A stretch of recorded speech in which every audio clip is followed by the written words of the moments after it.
Since the ouster of Imran Khan's government in 2022, the Pakistan Army Chief has been in the driving seat for all purposes in a way. Earlier this year, the Pakistan Prime Minister himself admitted that his country is being run by a quote-unquote hybrid regime. However, as Pakistan remains in turmoil, the cracks within the Munir-led regime are only widening.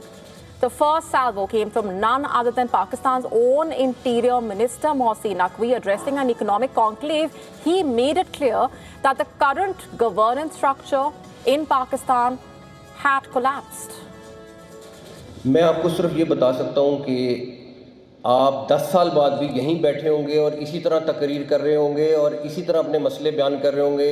इसने ऐसे का ऐसा रहना है क्योंकि ये system जिसके अंदर हम रह रहे हैं ये कोलैप्स कर चुका है, आप माने ना माने। And what followed was even more intriguing. He openly advocated the creation of more provinces or administrative units to improve governance, even though this is not on the agenda of the ruling PML-N government. आपको administrative units, सूबे, उसको जो मर्जी नाम दे दें, उसको लेके जाना पड़ेगा आवाम की सतह पर। आप जब तक वो नहीं लेके जाएंगे,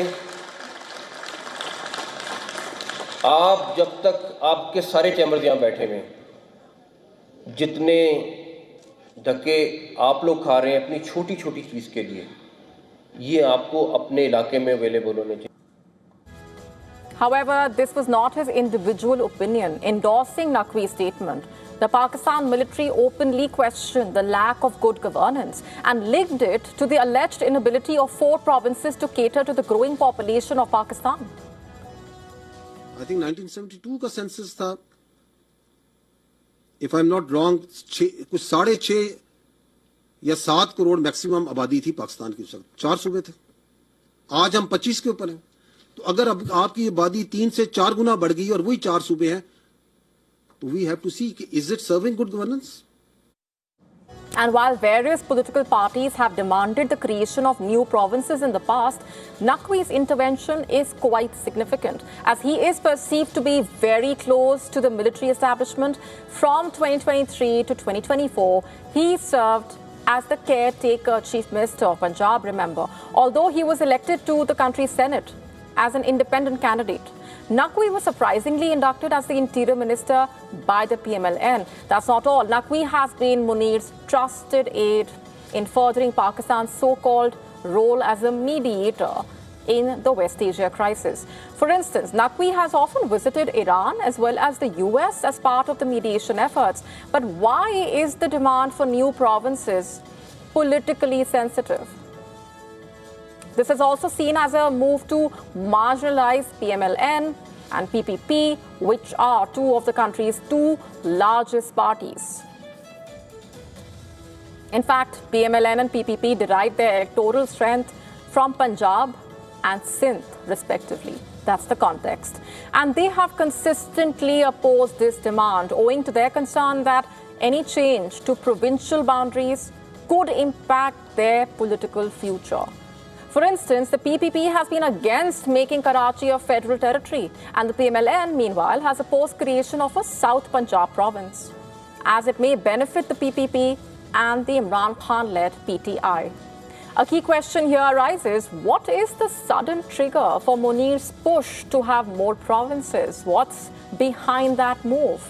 Is there a possible US angle to this, as has been suggested? The strategic location of Balochistan is key here, as it shares a 900-kilometer-long border with Iran. Considering that China already has a presence and massive investments in Balochistan, a bifurcation of the province may help provide a possible land corridor for the US from Balochistan to Iran. In fact, this speculation also coming in the wake of America's growing interest in Balochistan, which has vast natural resources. At the White House last year, Munir showed off rare earth mineral potential of the region to Trump, remember? Subsequently, the US Export-Import Bank approved the financing of $1.25 billion to support the mining of critical minerals in Balochistan. As per the US envoy to Pakistan, this project would help create an estimated 7,500 jobs in the province. Now, the divide in Pakistan's ruling class also comes at a time when chaos has been escalating in Pakistan-Occupied Kashmir. We have been telling you about this. In fact, the second round of the so-called elections there also mired in a lot of controversy over the brutal crackdown on the civilians and the allegations of rigging. हमें ये समझ नहीं आ रही कि अपना हक मांगना कौन सी दहशतगर्दी है। आज हमारे निहत्थे लोगों को यहाँ पर शहीद किया जा रहा है, हमें दहशतगर्द करार दिया गया है। हम इसकी भरपूर मजम्मत करते हैं और हमारी जंग किसी अदारे या किसी मुल्क के ख़िलाफ़ नहीं है। हम तमाम लोग यहाँ पर अपना हक लेने के लिए यहाँ पर रोडों पर इकट्ठे हुए हैं। On the other hand, 17 people, including security personnel, were killed in a suicide bombing on a police station in Khyber Pakhtunkhwa's region. And this incident took place as when a peace rally was underway. And this raises another key question. Can the army's push for more provinces prove to be a beginning of the end for the bonhomie between Munir and the Sharifs?